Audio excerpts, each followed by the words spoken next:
Hello, my name is Ruby Wool, and I am a junior in the Clark Honors College, majoring in journalism and minoring in global health. I serve as the student trustee, and it is my pleasure to welcome you to the investiture of the 19th president of the University of Oregon, Karl Scholz.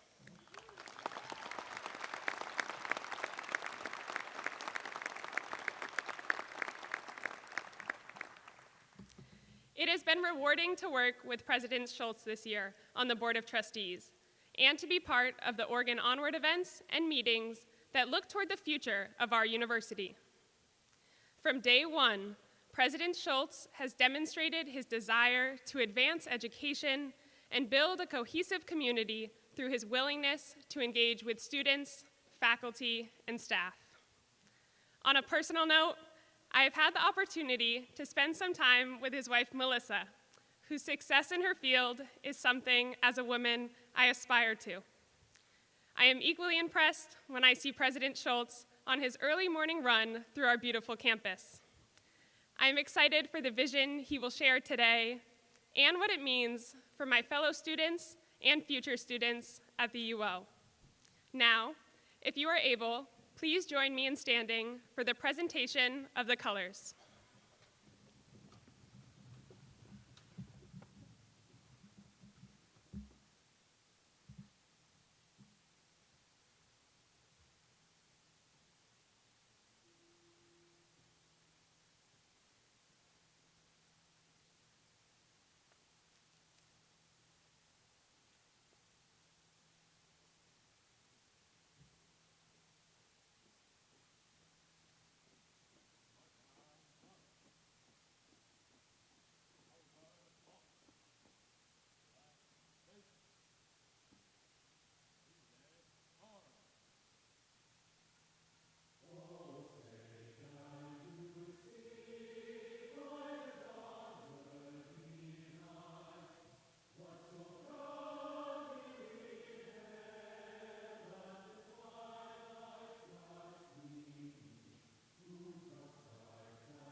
You may be seated.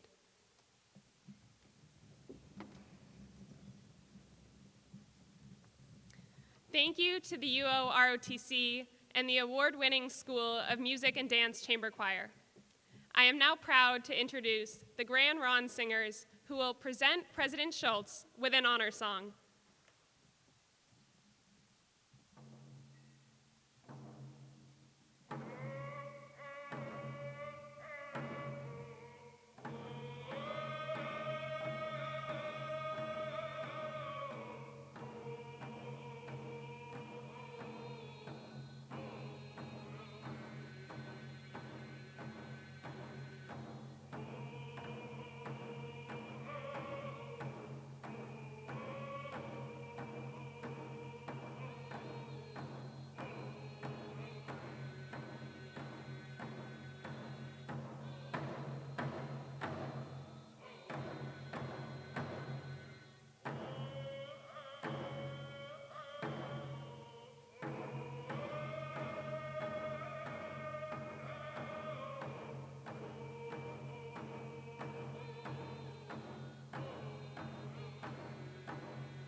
Thank you, Grand Ron Singers.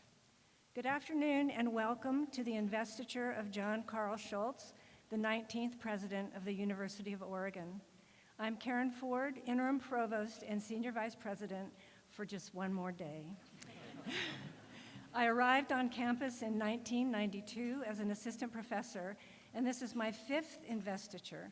I speak with 32 years of experience at the U of O and the wisdom of age when I say that our university is in very good hands. In the late 14th century, investiture was the ceremony of clothing, an investing or clothing of someone in the official robes of office. Today, our ceremony formally confers the rank of authority and power of the presidency on Karl Scholz. Somebody may need to help me. I'm back. Investiture links the worthiest deeds of the past to the finest promises for the future, and so is an occasion to appreciate the good that the university has done under the guidance of 18 prior presidents and more than a few interims, and to commit ourselves to the further good we can do right now and in the future with Karl enrobed in robes as today, or in a green Oregon sweatshirt and baseball cap, or as I most often see him, in a business suit with an Oregon O lapel pin on his jacket. I have come to regard the O pin in his lapel as a contemporary, if understated, mantle of office. President Scholz's first year in office was in many ways a trial by fire and water, another medieval ritual we've retained at U of O. The first time we met him in person, he called his leadership team to a summer meeting to announce U of O's move to the Big Ten Conference while wildfires raged upriver. We could hardly breathe in the smoke-filled browsing room that day, but he spoke with excitement and gusto, apparently thanks to a small pocket of oxygen at his height, and conveyed his bright hopes even in that dark moment. By the end of fall term, the trial by water was upon him. A December ice storm brought the town to a halt, and he had to close campus to keep everyone safe. At the same time, U of O was in the heat of a labor dispute that looked explosive, but calmed through negotiations into a settlement. This spring, the president has seen the strong social justice orientation of our campus. Once again, he looked for concurrence through listening and learning. The agreements with the encampment students facilitated by faculty foreground education and understanding through university transparency and academic programs and opportunities. During this tumultuous but productive year, President Scholz launched a strategic planning process and steadied it along through fire, ice, FAFSA, protests, and other challenges. In my 3 decades at U of O, I have also seen a great deal of strategic planning. This one is the first plan with a keen focus on student success and well-being, and in fact on the well-being of the entire campus community. It's concrete and aspirational, a dream that you can imagine making into reality day by day. Though I was reluctant to serve as interim provost when Karl asked me about it in December, I am now 6 months later grateful for the chance to work with him. I've learned something about good leadership from him every single day. I especially admire his openness, the profound sincerity of his listening, and the seriousness of his engagement in every situation. Last week, a colleague, Michael Dreiling, and I were talking about the importance of heart-mind unity, of being curious, and of taking joy in our work, and I thought of Karl, who is both big-hearted and big-minded. For a little local color, I'll end with a totally Eugene observation. 5, the number of investitures I've witnessed, and 19, the number of university presidents, are both prime numbers. I'm sure that someone at Saturday Market could opine great significance in that. 2, the 19th trump of the tarot in most decks is the sun. Wikipedia tells us that the sun tarot card symbolizes vitality, energy, and overall good health, signifying a period of strength, positivity, and harmony. May energy, positivity, and harmony attend our president in his work at U of O. Each of us here can contribute to that. Now it is my pleasure to welcome Sabrina Madison Cannon, Dean of the School of Music and Dance, to introduce our next musical selection.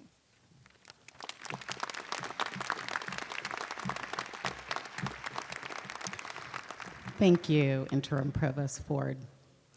It is my honor to be here today celebrating this most auspicious occasion alongside all of you and the unbelievably talented, I may be biased, but unbelievably talented students and faculty from the UO School of Music and Dance. I want to thank our graduate string quartet, our graduate brass quintet, and to the internationally recognized University of Oregon Chamber Choir, who will represent the university and the country at the World Choir Games in New Zealand this July. By now, most of you know that President Scholz is not just a fan of music, but he's willing to occasionally jump into the spotlight himself. If you haven't seen the Instagram reel of him performing holiday music with the UO Tuba Euphonium Ensemble, I highly recommend it. In my opinion, sleigh bells have never been played better. Yes, I'm supposed to say that I was going to offer you a position if this, in our UO orchestra, only if this president gig doesn't quite work out. So President Scholz has roots in music. For those of you who don't know, he's actually a practiced bassoon player. And so, as tribute to their fellow bassoonist, I'm pleased to introduce the University of Oregon School of Music and Dance Bassoon Quartet performing Basango by Mathieu Lussier.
Thought I might be able to figure that out, but hopefully everybody can hear me fine. Hi, I'm Steve Holwerda. I serve as the chair of the Board of Trustees for the University of Oregon. And we've had the pleasure of having Karl as our president on campus now since last July 1st. But I want you to take you back. It was March 2023, and 4 University of Oregon trustees flew to the Midwest to interview the 4 finalists in our search to be the next leader of the University of Oregon. It was not lost on us that this would be the most important decision we would make since the hiring of Mike Schill in 2015. We needed the right person, someone to continue our academic and research momentum and to build on the University of Oregon brand. So there we sat in a cramped, dated conference room at a O'Hare Airport hotel, and in walked Karl Scholz.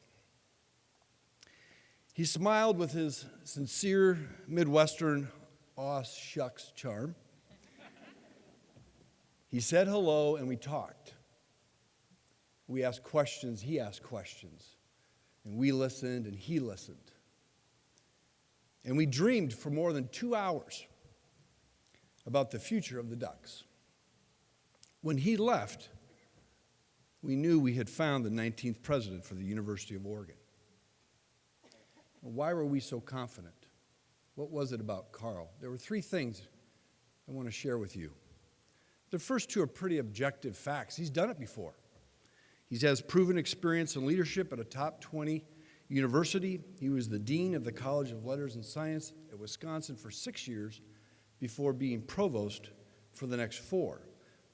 Now, you may not know this, but the College of Letters and Science at the University of Wisconsin is nearly the size of the University of Oregon. Second, he had a vision for our university to build on our strengths, to improve our weaknesses, and focus our resources to enhance the academic experience of our students. And you'll hear his vision today. But it's the third quality that's the most important. Having ideas is one thing, executing them is something else. Karl is authentic. What you see is what you get. He walks the walk. There are no hidden agendas. There's no guessing games. He is a straight shooter who is as reliable as the day is long. This quality earns him trust quickly from others, and they want to follow his lead and work with him to execute his plan.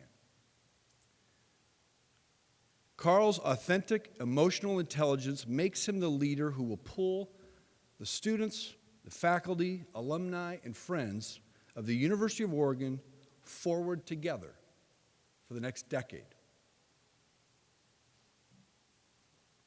It is my privilege, personally and as the chair on behalf of the Board of Trustees, speaking and acting for them and by the authority vested in me, to transfer to you formally the responsibilities, authority, and obligations of the leadership of this very fine institution, an institution steeped in tradition and the accomplishments of its past, and now looking forward to a more compelling and illustrious future. It is my pleasure at this time to present to you, or present for you, the official symbols of leadership, the President's Medallion, and the University Mace.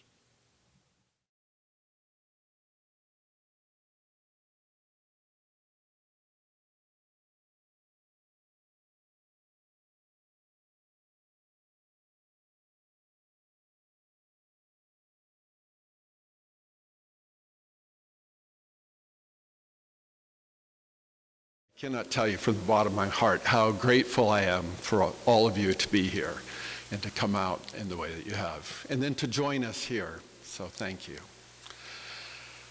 I'm going to start. This place is breathtaking. Those who have listened to me over the last 11 months may have heard that phrase before. So I'm going to say it again. This place is breathtaking. What we have here can be found nowhere else. The majesty and beauty of the great state of Oregon, the dynamic vibrancy of our campus, the intellectual capital of our faculty and staff, our mix of the liberal arts and sciences and professional schools, and our willingness to push past boundaries in athletic and academic pursuits. These are the building blocks of a great, enduring university. And I feel incredibly fortunate to have come here to this university in this great state at this moment in time. So, true confessions.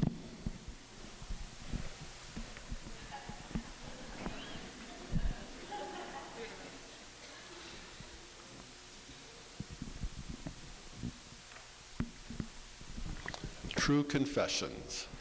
There are no circumstances I could have envisioned that would have brought me here to lead an institution of Oregon's promise and potential.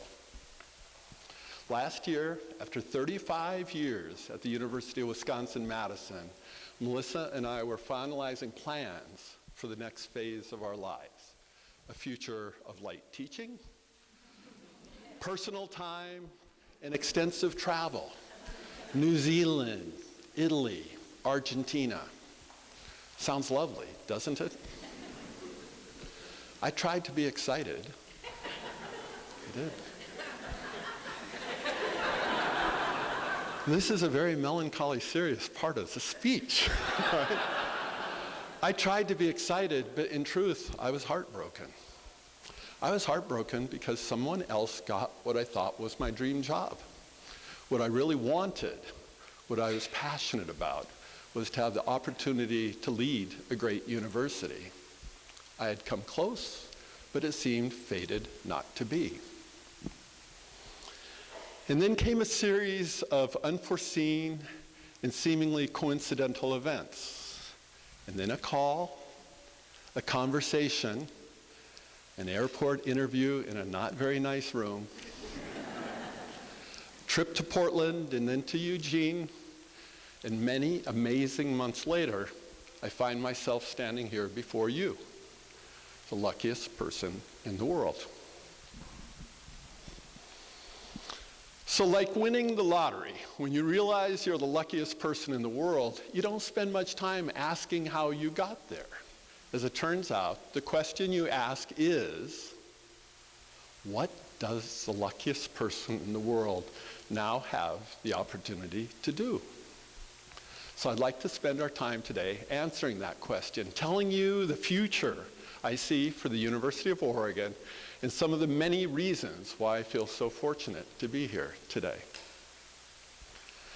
So I want to begin by acknowledging the precious, vital role of great universities.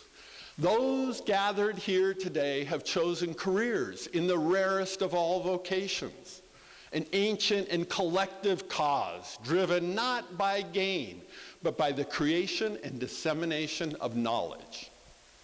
Throughout time, schools of learning and ultimately universities have created the knowledge upon which our technologies, our medicine, our understanding of history, art, the human psyche, and the world around us are founded.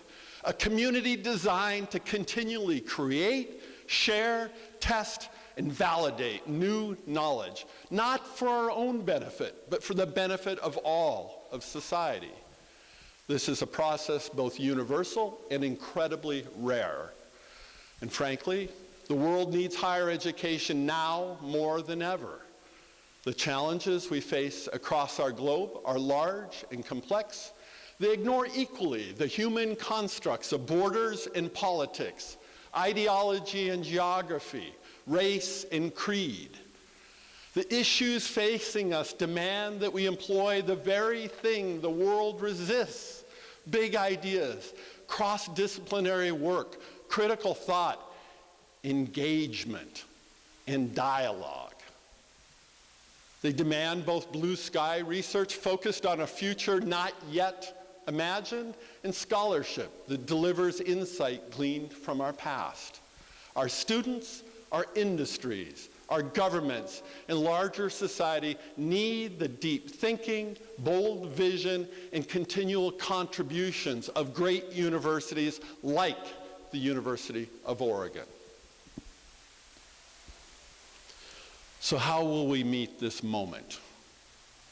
Working together, the UO is at a point of remarkable opportunity with great staff, faculty, deans, and other leaders, and the collective opportunity to envision and chart our future course. When I arrived in July, I committed to a process where together the UO community could substantially inform our next strategic plan. This included listening sessions with students and with alumni, with faculty and staff, and with business, civic, and state leaders here in Eugene, across the state, and around the country. These conversations were invaluable, greatly informing my thinking as I got to know the university. Starting in the fall with a general set of principles, these sessions helped refine and sharpen our thinking and added depth and authenticity to our vision. Out of that strategic planning process came our aspirations for this next chapter, and it's now my privilege to share these with you today. So over the next 10 years, the University of Oregon is committing itself to accomplish meaningful progress in 4 key goals, focusing our resources, talents, and attention on the foundations of the university. That's our students, our state, our people, and our scholarship. So we are the custodians of dreams. Families trust us to help their loved ones transition to adulthood, poised to earn a good living and lead a good life. It's an awesome responsibility, and the University of Oregon does it very well. I've talked to hundreds of parents and aunts and uncles and grandparents about the experiences of their family members, and I'm heartened by what I hear. But when we look at data, too many of our students encounter barriers to completing degrees in their chosen course of study. We must remove barriers to student success. We'll increase efforts to re-engineer better educational pathways to support students over their course of study at the UO. Finish in 4 will become a familiar refrain around campus, and we will place our energy and resources to make it happen for all who wish to do so. Number 2, we'll be a leader among the nation's public research universities in career preparation. I defy anyone listening here to not fall in love with the great state of Oregon. I certainly have. The green, the physical beauty, along with the kindness, compassion, and grit of the people are inspiring. How can you not leave your heart in Oregon? But this places a special responsibility on our great university to serve the citizens of our state. We will meet this responsibility by increasing the connections, experiences, and opportunities for students in ways that more directly prepare them for successful pursuits after graduation. We will become the go-to source for businesses, civic organizations, governments, and others who are seeking talent. We will create communities to provide industry-informed career guidance for students, as well as formal programs that foster networking both while at the university and beyond through our alumni. In doing this, we will be a leader among the nation's public research universities in career preparation. Number 3, we will create a campus of flourishing. Organizations are only as good as their people. We are the mighty Oregon because every day talented people roll up their sleeves, give 110%, and accomplish great things, sometimes in spite of conditions that might discourage others. To support people, we'll work to create a campus of flourishing. So what do we mean by this? Flourishing goes beyond the academic success of our students or the workplace success of employees, though of course both of those are important. It requires attention to mindfulness or well-being, finding opportunities for growth, developing robust connections, nurturing resilience, and fostering a sense of purpose. We'll build on outstanding diversity, equity, inclusion, and belonging efforts on campus and develop programs, processes, and structures that make us known as a university that authentically supports the flourishing of our students and faculty. The fourth goal, of course, I'm a university president. I have to ground our fourth goal in our scholarship. Our potential to contribute to the public good has never been more needed. And in this moment, we have both the opportunity and the obligation to lead. To that end, and over the next 10 years, we will continue to try to be outstanding in everything we do. But we will have a special focus on scholarship and creative work that accelerates societal impact, elevates the human experience, and develops innovative models for a changing world. And this will happen through focused investments in 4 areas. First, we'll support preeminence in environmental resilience, including and especially programs that provide novel and scalable approaches to help mitigate the effects of a changing climate, or that provide blueprints for human society to ethically adjust and adapt to a rapidly evolving world. Next, we will build and continue to build on strengths in mental health and well-being, including and especially programs focused on early detection, intervention, and support for mental and emotional health, and programs that add insight and scholarship to our understanding of the factors that strengthen individual and collective well-being. 3, we will seek to be leaders in the study of human performance in sport, leveraging our unique strengths in the study of human performance in the business and science of sport. Who better to lead this than the University of Oregon in Tracktown, USA? And finally, we will accelerate the impact of our science on society, including and especially scholarship that builds on our strengths in biological, materials, and applied sciences to accelerate the rate and scope of societal impact to Oregon and the nation. These areas leverage our current capabilities while anticipating the future needs of our society, our planet, industry, governments, and the communities in the coming decade and beyond. Together, they create a focus for areas of investment and innovation that allows the university to provide the greatest impact to the greatest number of people for the greatest collective benefit, starting right here in Oregon. So the dreams and aspirations I've described are big, and we know philanthropy will play a critical role in realizing them. That's why we're not standing still. The university will be celebrating its 150th anniversary, also known as a sesquicentennial, in 2026. Working within our new strategic framework, we will bring together deans and other academic leaders to organize and launch the university's next comprehensive campaign around this important milestone. And as we prepare for that comprehensive campaign, we're building capacity with a critical initiative that we're calling Oregon 150, with a goal to have raised over $500 million before the end of 2026.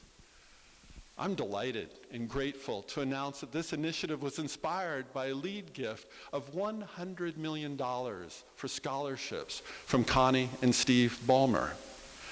This generous gift will promote access and research, build student support services and career preparation, and make investments in the UO Portland campus. I also look forward to celebrating with the UO community a naming gift for our School of Global Studies and Languages later this year. In sharing these important gifts with you, I am again reminded of all that philanthropy has made and will continue to make possible.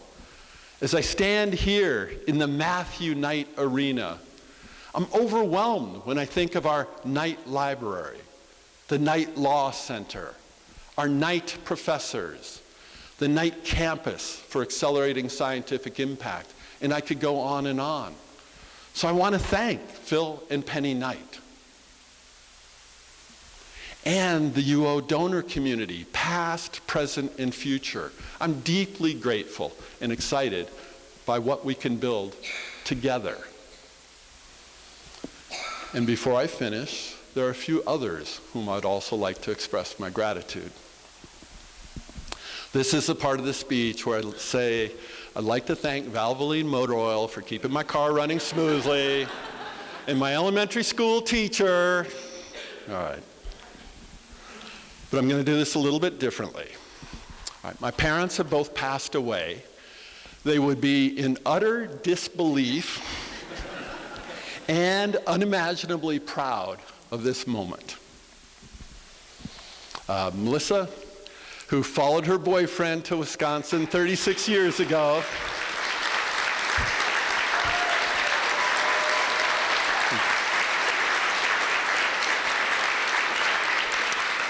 I love you. And to Libby, Kate, and Carly, collectively known as the Scholz girls, thank you for being here. And for being such a source of joy in our lives. Friends from around the country who are here, the Wisconsin team and others.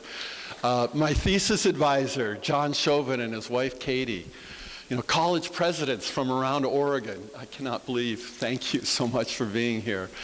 And my many new Oregon friends are here. I can't tell you how honored and how I'm looking forward to spending some time together. And to the higher education leaders, trustees, community members, and UO faculty, staff, and students, thank you. I walked into a wonderful environment. To former President Mike Schill, former board chair Chuck Lillis, current board chair Steve Holwerda, thank you, thank you. And thanks to others, past leaders and advocates of the university. I truly stand on all your shoulders and take seriously the charge to strengthen this great institution and to accelerate the impact we have on the community, state, and the nation. So, I sometimes get asked what I hope my legacy at the UO will be. And I'll admit, I kind of shy away from that question. And while today is about beginnings and not endings, I find that beginning with the end in mind is often helpful. So here it is. At the beginning of my remarks, I called myself the luckiest person in the world. But I'm not the only lucky person in this room. We all sit at a propitious moment with remarkable opportunities to benefit our students, our state, our world, and to create a shared future. That opportunity doesn't rest solely to me. It belongs to every one of us in this room, every member of the UO community, and every person in the wider Duck family across the country and across the world. So my hope, whenever my service here is finished, is that we will have unleashed together our university's unlimited potential and our collective ability to accelerate impact, to flourish, and to lead. Because when we do, it will be breathtaking. Thank you.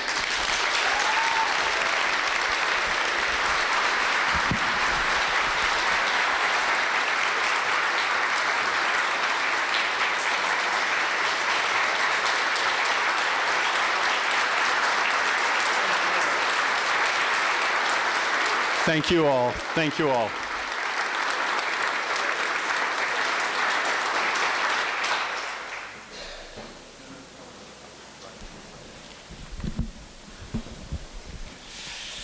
So I am an urban planner, and sometimes you can make the perfect plans, and then you have to adapt at the last moment. And I think you did a great job of doing that. So thank you for that. Congratulations, President Scholz. The future of our university is in good hands.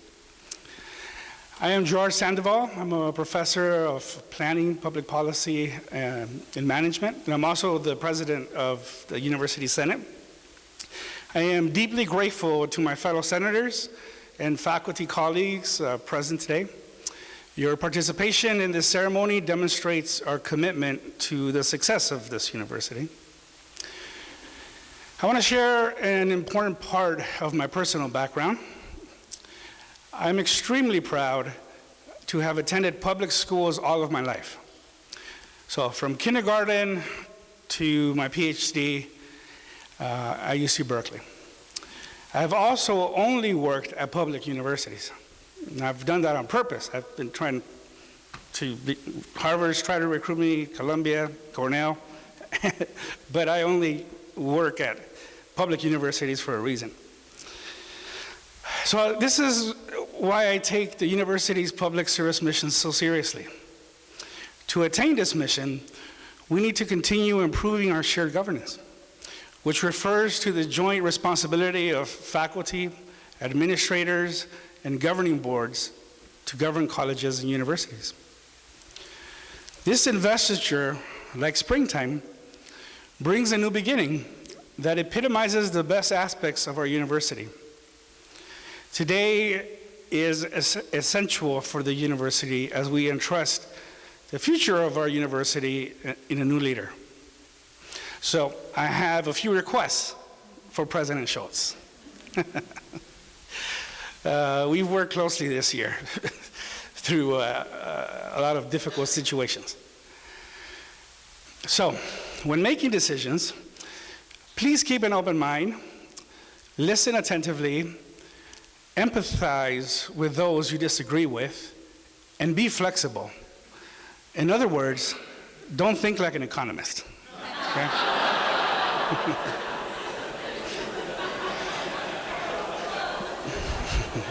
No, but seriously, make public service your guiding principle. You all's teaching, research, and public service greatly benefit our cities. I see some of our mayors here, our state, our nation, and of course the world. On behalf of the University Senate, I thank everyone for attending this ceremony. We need a strong president who sticks to his principles. And we have found one in Dr. Karl Scholz. Go Ducks!